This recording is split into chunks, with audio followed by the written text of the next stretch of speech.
Hello everyone, welcome to Urbanscape Bangalore, and at the outset, let me thank you all for the love and support shown throughout the years, which has helped your channel reach 5,000 subscribers. Though not a huge deal, the very fact that this channel believes in gardening sense rather than sensationalism makes this feat even more sweet. The giveaway contest is underway, and I hope each one of you would showcase your gardening prowess and win some exciting prizes. So without much delay, let us get on to the topic at hand.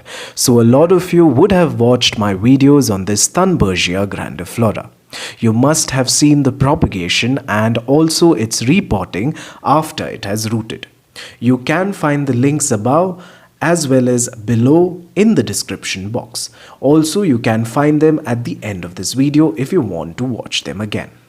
In this episode, I will be moving this plant from its old constricted container to a newer, bigger one. The Thunbergia is a tropical vigorous vine that can also be found growing in the wild in countries like India, China, Myanmar, etc. It is also called the Bengal Clock Vine due to its Indian nativity. They are a robust vine that can grow up to 20 meters tall. They have a very deep root system. Because of this, they have also become weeds in regions like Australia.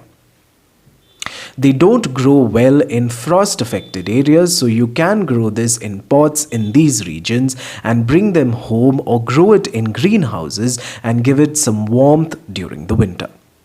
They are primarily grown for its grand 6 cm wide, blue, mauve and sometimes even white colored flowers with yellow centers.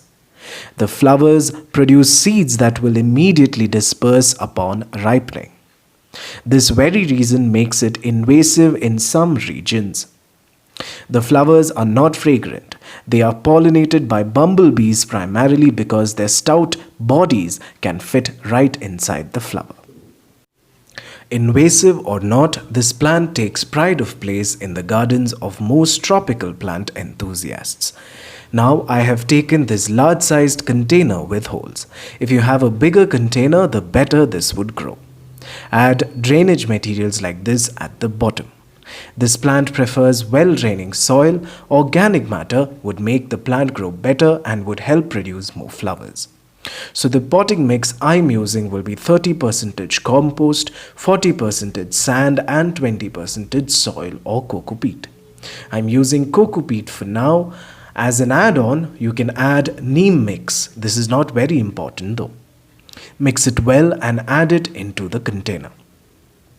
Now try removing the plant from the existing container. Make sure you do it gently by removing the support and loosening the soil on the sides like this, and then invert it slowly and remove the plant. Now place the plant in the middle of the new container, making sure it is few levels below the rim of the container. Backfill and use a stake to support the viney stems of the plant. Water the plant thoroughly. I've also added some seaweed liquid feed in this to give it that initial boost of nutrients. Additionally, I'm also providing a support with the help of this twine thread to make this plant grow over my chajja.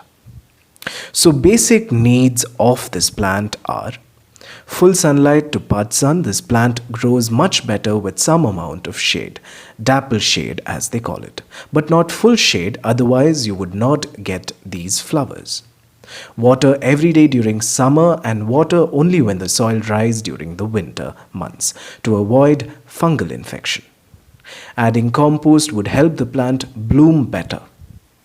So add organic waste or any fertilizer rich with PK element once every month during summer. The plant blooms almost throughout the year, especially during summer in tropical areas. It is a perennial and can be grown as an annual in cold weather countries. Growing in containers would contain the vigor of this plant much more than growing it in the ground. It is largely pest resistant. The only problem is that the flowers don't last long. Pruning of the plant helps it grow bushier. You can prune this once it is done blooming. I never imagined that I could grow this plant in my garden, but here I am trying to grow this even more bigger. So never give up on your pursuit of growing exotic plants. They might look out of this world, but with perseverance and experience, they can be within your reach. So, with this, we have come to the end of yet another episode of Urbanscape Bangalore. I actually am down with cold, so please don't mind the slight change in my voice. I would like to apologize here because most probably this will be the only video for this week, since I need to look after my body. If I'm well and kicking, I will put up another video this week. But until then, keep watching Urbanscape Bangalore. A very warm goodbye.